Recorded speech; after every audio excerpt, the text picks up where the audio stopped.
जय हिंद दोस्तों, स्वागत है आपका ई स्टडी क्लासेज में। आइए आज हम देखते हैं क्लास 9 का प्रश्नावली 2 बहुपद, ठीक है, जो कि बहुत महत्वपूर्ण चैप्टर है बाबू।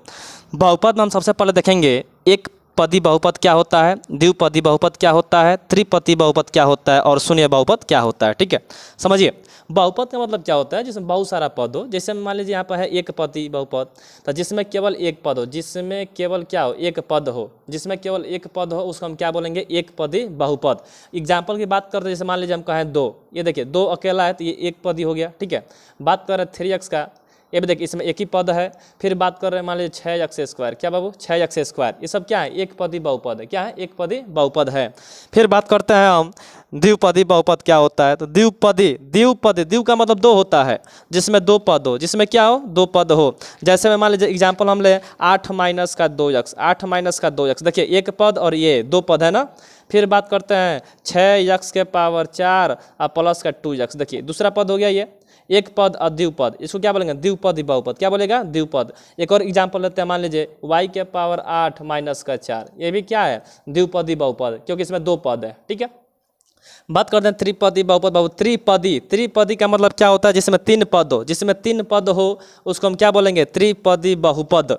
एग्जाम्पल लेते हैं, मान लीजिए x⁴ 4 - का 3x प्लस का 2, देखिए एक पद, दो पद, तीन पद, इसमें तीन पद है तो इसको हम त्रिपदी बोलेंगे। क्या बोलेगा, त्रिपदी। एक और एग्जाम्पल मान ले लीजिए t² - का 3t प्लस का 2/3, ये भी क्या है, त्रिपदी बहुपद है, क्योंकि इसमें तीन पद है, एक पद, दो पद, तीन पद, ठीक है। इसको हम त्रिपदी बहुपद कहेंगे। आपको याद रखना है कि एक पदी बहुपद क्या होता है, जिसमें केवल एक पद हो, जैसे में 2 हो गया, 3x हो गया, 6x² हो गया, 5x हो गया, 7x² हो गया, etc। ये सब क्या है बाबू, एक पदी बहुपद है, ठीक है। दूसरा क्या था, द्विपदी बहुपद, जिसमें दो पद हो, जिसमें क्या हो, दो पद हो। जैसे में 8 - का 2x हो गया, और ले लीजिए 2x² प्लस का 7 ले लीजिए, ये द्विपद बहुपद है, क्योंकि इसमें दो पद है, ठीक है। त्रिपदी का मतलब क्या होता है, जिसमें तीन पद हो, क्या हो, जिसमें तीन पद हो। जैसे में x⁴ 4 - का 3x प्लस में 2, ये क्या है आपका, त्रिपदी बहुपद है। इसमें भी तीन पद है तो ये त्रिपदी बहुपद है, ठीक है। t² - का 3t प्लस का 2/3, ये क्या है, त्रिपदी बहुपद है, ठीक है। चौथा देखिए, अति महत्वपूर्ण है बाबू, शून्य बहुपद। शून्य बहुपद क्या होता है, ऐसे बहुपद जिसके सभी गुणांक क्या हो, शून्य हो। ऐसे बहुपद जिसके सभी गुणांक क्या हो, शून्य हो, उसको हम शून्य बहुपद कहेंगे। जैसे में 0x⁴ - 0x प्लस का 0, यहाँ पे x³ का गुणांक क्या है, 0 है, x से गुणांक क्या है, 0 है। गुणांक का मतलब क्या होता है भाई, समझिएगा, गुणांक का मतलब क्या होता है, ये मान लिया लिखा है 7x², इसमें x² के आगे जो रहता है, जो कोफिशिएंट रहता है, इसी को हम गुणांक बोलते हैं, ठीक है। इसमें x² के गुणांक क्या है, 7 है, ठीक है। बात करते हैं, मान लीजिए 3x², इसमें x² गुणांक क्या है, 3 है। 9x², इसमें x² गुणांक क्या है, 9 है, ठीक है। आपको याद रखना है, गुणांक का मतलब क्या होता है, जो x² के आगे है वो गुणांक है। यहाँ पे मान लीजिए 7x है, इसमें x का गुणांक क्या है, 7 है। 9x मान लीजिए, x का गुणांक क्या है, 9 है। यहाँ पे x है, x का गुणांक क्या है, तो यहाँ पे x के आगे कुछ नहीं है बाबू, तो हमेशा x का गुणांक 1 होता है और घात भी 1 होता है, ये भी आपको याद रखना है, ठीक है। आइए आगे देखते हैं। देखिए प्रश्नावली 2A का पहला सवाल है बाबू। प्रश्नावली 2A हम आज चालू करेंगे। 2A का एक एक करके सवाल दिखिएगा, जो भी समझ में ना आए आप कमेंट कर सकते हैं, ठीक है। 2A का पहला सवाल है, बहुपद y⁴ का y प्लस का y² का √2 का अवरोही क्रम है। क्या पूछ रहा है बाबू आपसे, अवरोही। देखिए अवरोही का मतलब क्या होता है भाई, एक होता है आपका आरोही क्रम, आरोही माने होता है बढ़ते क्रम, ठीक है। अवरोही का मतलब क्या होता है, घटते। अवरोही माने क्या होला, घटते, ठीक है। हम इसमें क्या करेंगे, आरोही का मतलब होता है बढ़ते, लेकिन सबसे पहले क्या लिखते हैं, सबसे छोटा लिखते हैं। सबसे पहले क्या लिखते हैं बाबू, इसमें सबसे छोटा लिखा जाता है। और अवरोही मन होता है घटते, लेकिन इसमें क्या लिख लिए, सबसे बड़का पहले लिख लिए, ठीक बा। आइए देखिए, यहाँ पे है अवरोही क्रम है, यानी सबसे बड़ा क्या है, इसमें y⁴ हो गया, y⁴ हो गया।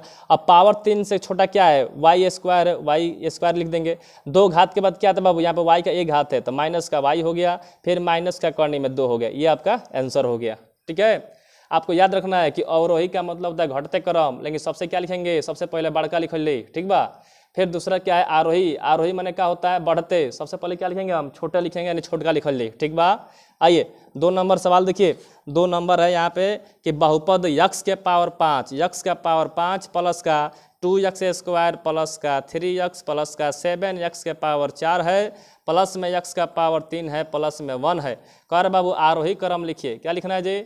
आरोही क्रम। आरोही का मतलब क्या होता है? बढ़ते क्रम। सबसे पहले क्या लिखेंगे? छोटा वाला। सबसे पहले छोटा। देखिए इसमें सबसे पहले छोटा क्या है? ये अचर पद लिखिए, 1 है, 1 लिखेंगे।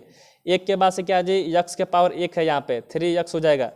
पावर 1 के बाद पावर 2 देखिए, 2 यक्स स्क्वायर हो जाएगा। पावर 2 के बाद पावर 3 देखिए, यक्स के पावर 3 हो जाएगा।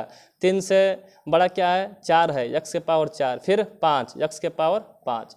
ये आपका क्या हो गया? आरोही क्रम। आरोही क्रम का मतलब क्या होता है? सबसे छोटा पहले लिखेंगे हम लोग। तो सबसे छोटा क्या था? 1 था, तो 1 हो गया। 1 के बाद यक्स का पावर 1 वाला, फिर 2 वाला, फिर 3 वाला, फिर 4 वाला, फिर 5 वाला, ऐसे 6 रहता, 6 लिखते हैं हम। ठीक है, आइए अब प्रश्न नंबर 3 देखिए।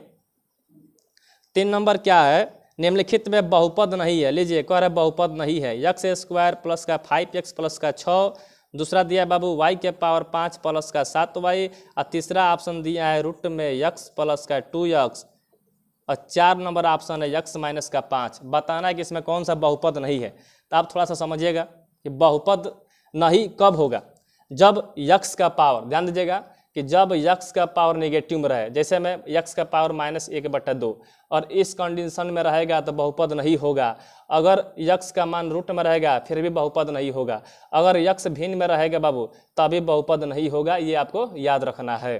देखिए यहाँ पे यक्स के पावर 2 है, ये तो बहुपद है, ये भी बहुपद है, लेकिन ये बहुपद नहीं है। ये बहुपद नहीं है क्योंकि यहाँ पे यक्स का मान क्या है? रूट में है। ठीक है, आइए प्रश्न संख्या आगे देखिए। देखिए 4 नंबर सवाल है बाबू, 4 नंबर जो कि बहुत महत्वपूर्ण सवाल है भाई। 4 नंबर क्या कह रहा है?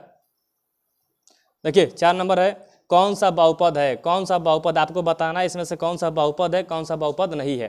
तो अभी हम बताएं बहुपद क्या होता है बाबू। जब यक्स का पावर -1/2 रहेगा तो बहुपद नहीं होगा। यक्स का वैल्यू रूट में रहेगा तो बहुपद नहीं होगा। यक्स का मान फ्रैक्शन में भिन्न में रहेगा तो बहुपद नहीं होगा। ये 3 चीज़ आपको याद रखना है। ठीक है, कि यक्स का पावर अगर नेगेटिव है तो बहुपद नहीं होगा। यक्स का पावर रूट में है तो बहुपद नहीं होगा। यक्स का पावर भिन्न में है, फ्रैक्शन में है तो बहुपद नहीं होगा। यहाँ पर देखिए यक्स का पावर कहीं माइनस में है, नहीं है। रूट में है, नहीं है। भिन्न में है, नहीं है। तो यह बहुपद है। यह भी क्या है? बहुपद है। लेकिन ये बहुपद नहीं होगा क्योंकि यहाँ पे 1/x है, भिन्न में है, तो ये बहुपद नहीं है।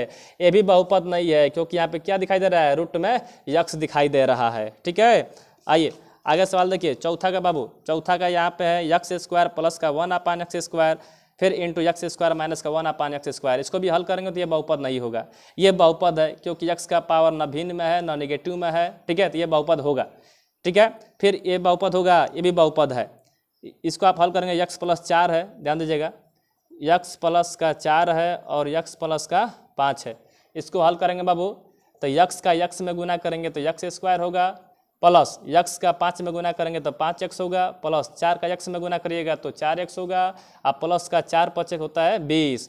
जोड़िए, यक्स स्क्वायर प्लस का 5 और 4 का होगा जी 9x प्लस का 20। ये बहुपद है कि नहीं है? बहुपद है, बहुपद है। ठीक है, बहुपद है। ठीक है, आइए आगे यहाँ पर देखेंगे यक्स प्लस 5 का होल स्क्वायर है। यक्स प्लस 5 का क्या है? होल स्क्वायर है। तोड़ दीजिए, यक्स प्लस का 5 का होल स्क्वायर बाबू, यानी a प्लस बी के होल स्क्वायर पर तोड़ देंगे इसको, तो ये होगा a² प्लस में b² प्लस में 2ab। a का मान यक्स है और b का मान 5 है, तो यक्स स्क्वायर प्लस का 5 का स्क्वायर 25 होता है। और इसको हल करिएगा तो 5 दूनी 10x हो जाएगा, 5 दूनी 10x हो गया। ये क्या है? बहुपद है। क्या है बाबू? बहुपद है। ठीक है, आइए प्रश्न संख्या 5 नंबर देखिए। देखिए 5 नंबर सवाल है कि यक्स स्क्वायर का गुणांक लिखिए। यक्स स्क्वायर का क्या लिखना है? गुणांक लिखना है, नहीं कोफिशिएंट लिखना है। तो हम यहाँ पर पहला सवाल में देखिए यक्स स्क्वायर इन है जी, और यक्स स्क्वायर के आगे कुछ नहीं है तो क्या मानेंगे? 1। तो इस समय यक्स स्क्वायर का गुणांक क्या हो जाएगा बाबू? 1 हो जाएगा। यहाँ पर देखिए यक्स स्क्वायर का गुणांक, इसमें भी कुछ नहीं है तो क्या मान लीजिएगा? 1। तो यहाँ पर भी यक्स स्क्वायर का गुणांक क्या है? 1 है। यहाँ पे यक्स स्क्वायर का गुणांक, यक्स स्क्वायर के आगे जो रहता है उसी को गुणांक बोलते हैं। तो आगे क्या है? π/2। तो यक्स स्क्वायर का गुणांक क्या हो गया? π/2 हो गया। यहाँ पे यक्स का गुणांक क्या है जी? √2 है। यक्स का गुणांक क्या है बाबू? √2 है। ये आपको याद रखना है। गुणांक का मतलब क्या होता है अभी हम बताएं कि मान लीजिए यहाँ पे 3x² है, तो यक्स स्क्वायर के आगे यहाँ पे 3 है तो यही गुणांक हो गया। और 7 यक्स है तो यक्स के आगे 7 है, यही गुणांक हो गया। और 9 यक्स है तो यक्स के आगे 9 है, यही गुणांक हो गया। और केवल यक्स है तो यक्स के आगे कुछ नहीं है, तो यक्स का हमेशा गुणांक 1 रहता है और पावर 1 रहता है। ये आपको याद रखना है। उम्मीद है वीडियो अच्छा लगा होगा। ठीक है, बाकी जो सवाल बच रहा है 6, 7, 8 इसको हम अगले पार्ट में देखेंगे। ठीक है, अगर वीडियो अच्छा लगा तो वीडियो को लाइक करिए, कमेंट करिए, शेयर करिए और अपने दोस्तों के पास शेयर करिए। रोज आपको वीडियो मिलेगा, अति महत्वपूर्ण प्रश्न, पूरा 4 महीने में 9 किताब खत्म कर देंगे एकदम। चलिए मिलते हैं अगले वीडियो में, तब तक के लिए जय हिंद, जय भारत।